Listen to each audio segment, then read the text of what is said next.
Beryl, we're just going to talk about money and the church and mission. We're going to be quoting the theologian Ian Paul, who finds himself in various high-up committees in the Church of England. John Hayward's Church Model website, he reports that if nothing changes in the direction of travel of the Church of England will be extinct by 2060. Yes. Now, that's possible, but it could be more exponential, so it could be far sooner. The Church of England, however, needs then to have a plan to try and save the Church, you would have thought. The Church of England has plenty of money. It's very good at growing its investments, but not necessarily its congregations, says Ian Paul. This is a quote about how the Church Commissioners, well, let me just say who they are first. The Church Commissioners were a body set up basically to handle the pension and pay the stipends of the clergy. But the money they had to use was basically legacies left, which were intended, for example, keep cathedrals open and maintained.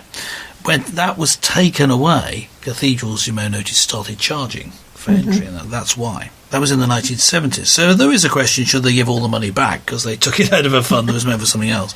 The Church Commissioners has an active investment approach and risk-mitigating diversification across a broad range of asset classes, enabling it to generate returns of 13.3% in 2021, exceeding its target. This is just one fund within the Church Commissioners, 10.1 billion at the end of 2021.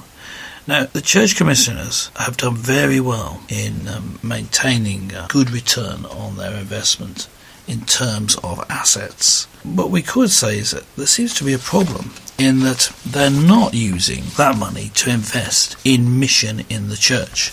Let me just show you. Remember I said they were responsible for stipend. The stipend has been cut effectively because it hasn't been increased year on year. Okay. And also they've been cutting stipend ministry by having people not being paid for doing the same job. So the two things you could say, in 2015, the money in the pensions was reduced by a third. There's always been a non-contributory pension scheme, but suddenly they've effectively taken money out of it.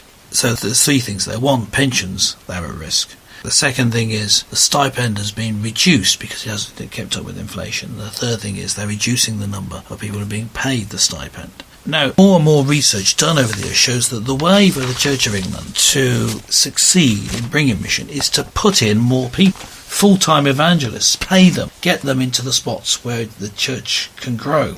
That isn't being done. They're keeping it and growing their assets. That's my reading of it. That's taken from what Ian Paul's reading of it. Is this right? If the Church of England released that money, do you think they have a chance of not dying out in about 40 years, within a generation? One would like to think so, if they put more money in, but I don't think money is the answer to this. I think it's people's hearts. Also, the government is not helping. Okay, they haven't passed the bill that would prevent conversion therapy. Now, this is an interesting point. This Preventing Conversion Therapy bill, what it includes in conversion therapy is praying for people. That's right. And so it's part of a slippery slope, including prayer and things that you can ban. So, yes, I can see that is an issue. Yeah. And I imagine conversion therapy wouldn't only be conversion from gay to straight. No, I reckon it is also from Muslim to Christian, or lack of faith atheist. To faith. Yeah. And so on. Yes, it's a slippery slope, or maybe not a slippery slope, maybe it's in one stroke, as you say, that suddenly it's possible to outlaw such things. So what should the Church of England do then, if it's not pouring money in? What should they do? Or is there nothing they can do? Is it possible for the Church of England to be saved? Yes, from their present track. Yes, that's what I mean. I don't know, because I feel this about all. It's not just the Church of England, right. It would be all denominations. The whole country seems to be set on the track of the social gospel at the moment. Yes, I think that is an issue. So one is belief. You need to have something to offer that's different from the world generally. So if you're just offering social amelioration of social problems, that's good, but not offering the supernatural solution to people's problems. And it needs a supernatural solution. I agree. But you see, churches operate in different ways. Many churches operate on the idea of someone who only ever works part-time as a pastor. Some churches operate like that. Now, they will usually, say for example in the Elim Pentecostal churches, I think if you get a church above a certain number, then you can be paid, because your money comes from how much the local church brings in.